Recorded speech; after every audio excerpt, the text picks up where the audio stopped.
So there's this really interesting piece out in Politico. This piece is actually titled AOC Breaks with Bernie on How to Lead the Left. It says the Congresswoman is declining to back primary challengers following in her footsteps and working within the system in Congress. Now, it's a really interesting piece, and it's definitely a good summary and gives some insight as to what's going on because I've noted this, and you would have to be living under a rock not to have seen what's going on with AOC and how she's taking a more, less sort of revolutionary slash divisive turn, essentially. Now, there are a lot of people who are just pretending like this is not real. They're saying, oh, the Politico is just trying to do gossip to split the left movement. That's not true. These reports are usually right, just like the one with Elizabeth Warren was and Bernie Sanders. These are usually on the money, all right? So I want to get that out of the way. And this is not something to take offense. This is actually a substantive discussion that we need to have.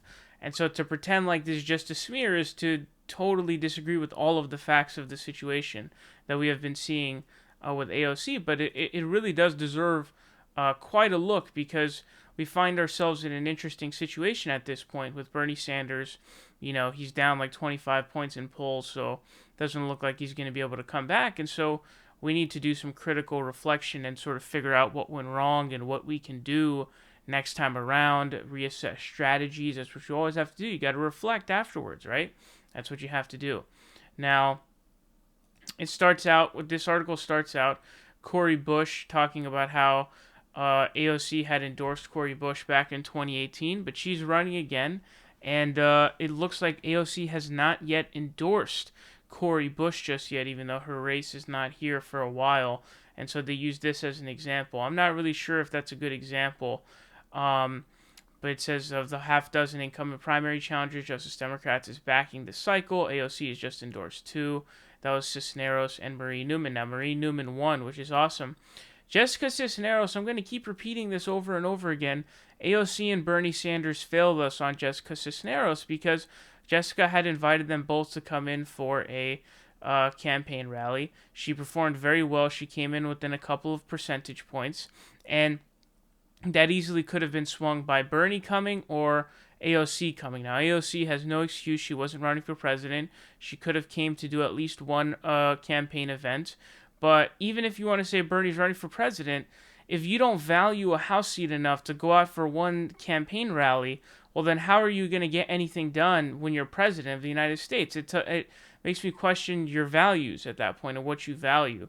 And so Bernie should have gone out there as well, because I guarantee you if they both had done one, maybe AOC does even more than one, I think she would have won. She came so close. And if I'm not mistaken, Bernie, I think, did well in that portion of Texas. So shame on AOC and Bernie Sanders for doing that. That is totally unacceptable, and I'm very disappointed in them. But it just goes on to explain that she's sort of taking this other turn. There's some very interesting pieces of this, actually. So it cites the quote that she said, where she said that Nancy Pelosi, she said, Nancy Pelosi, that's Mama Bear. That's what she said back on The View, if you guys remember. She didn't look very comfortable saying it, to me at least. She definitely seemed like she kind of wanted to vomit as she said it. But that was a quote from AOC. Did call Pelosi Mama Bear.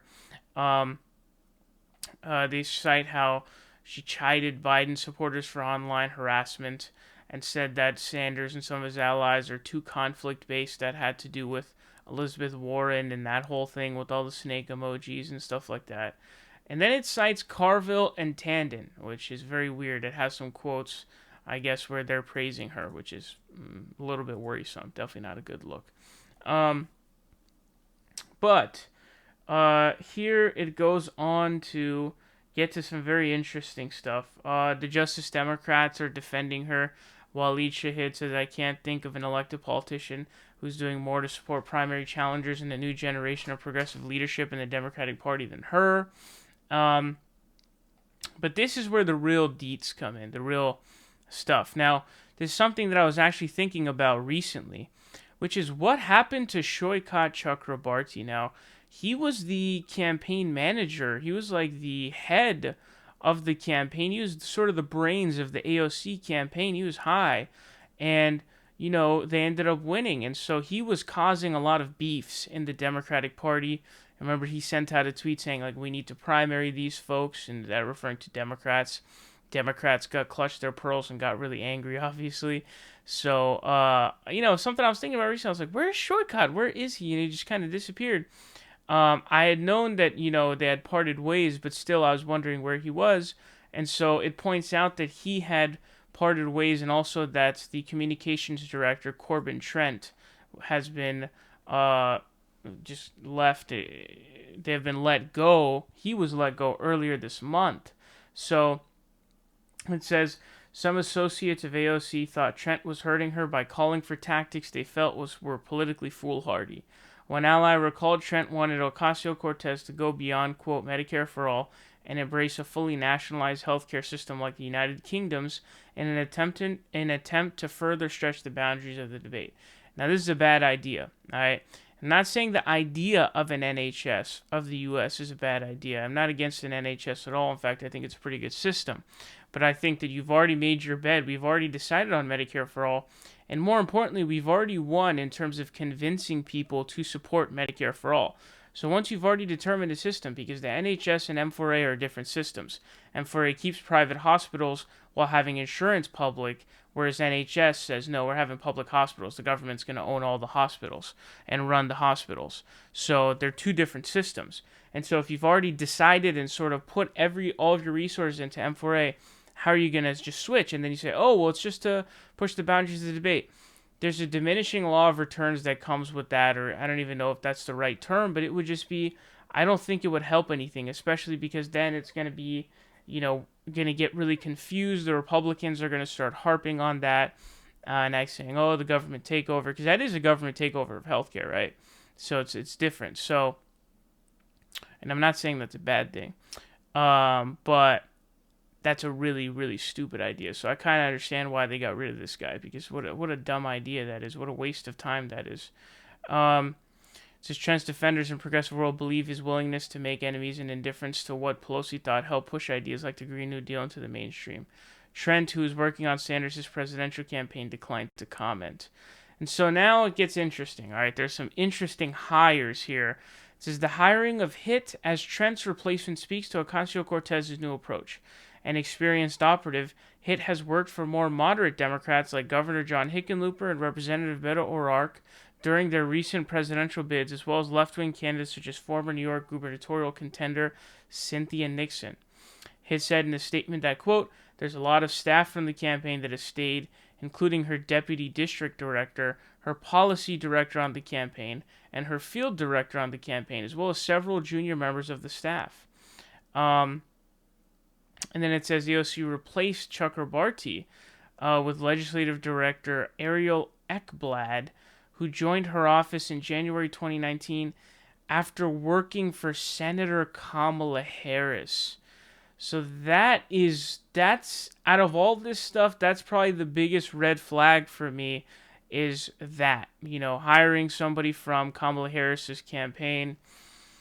Not a good look. Definitely a little bit worrisome for sure. I'm not sure how I feel about that. It's a bad sign.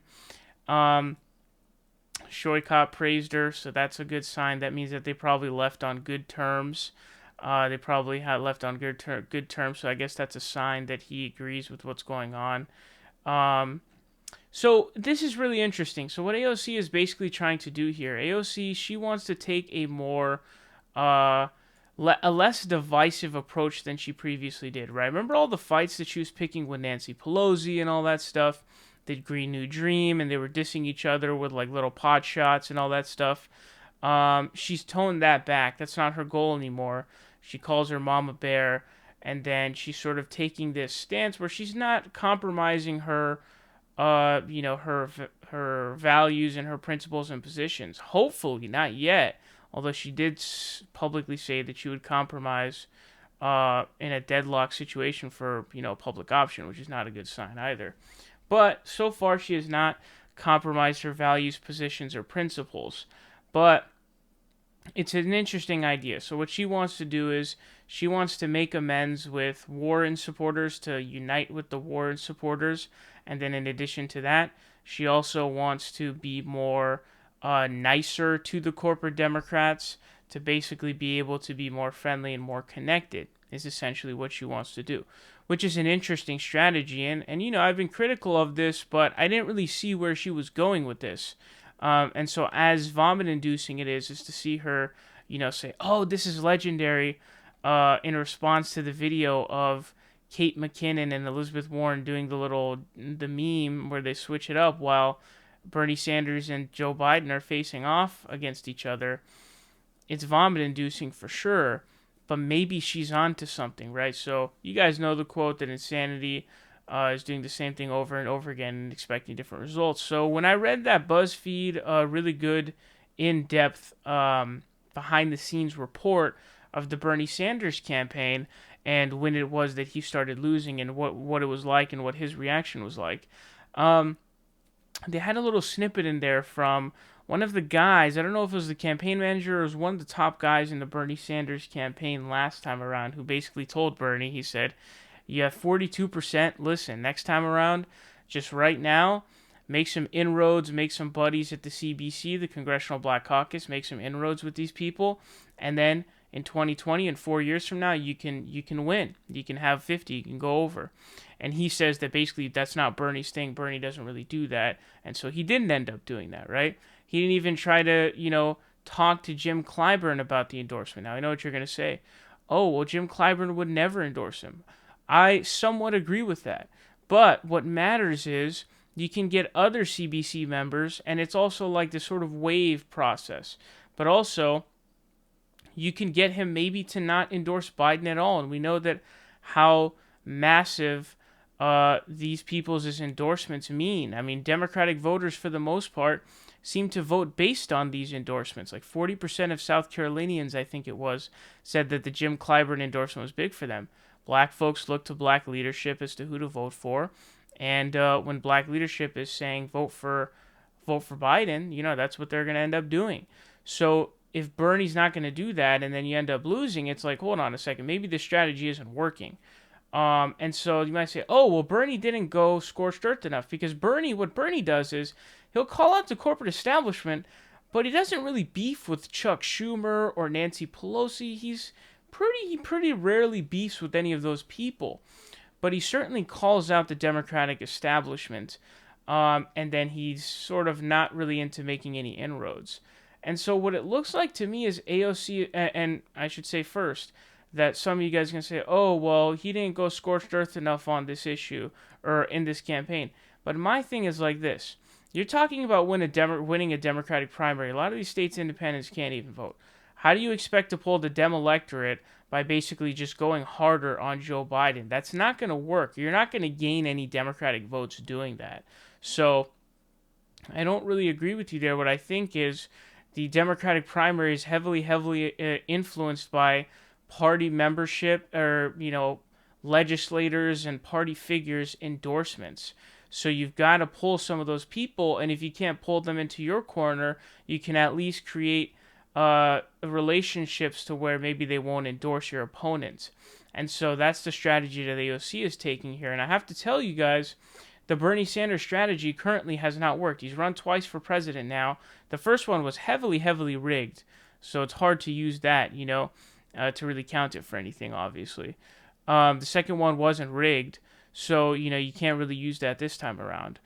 And so what you've got going on here is you've got to critically look back at what happened, and I think AOC might be onto something here. Having a coalition with Warren supporters and then also not ticking off the Democratic establishment to then maybe being able to woo them into either endorsing you or not endorsing your opponent. And also then, I think AOC would be more able to pull off centrist Dems maybe than Bernie would be. And so that I think is a big deal as well. So I'm thinking this strategy, without compromising any of your values, you're not, suddenly switching from M4A to public option. But what you're doing is you're making political inroads, strategically speaking.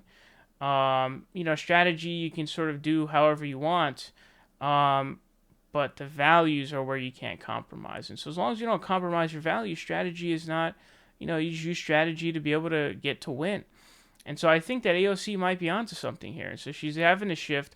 Only thing I'm worried about is it gets a little bit iffy when you're hiring people who worked on the Kamala Harris campaign. It's a little bit worrisome. But she might be onto something here because Bernie Sanders has failed twice now.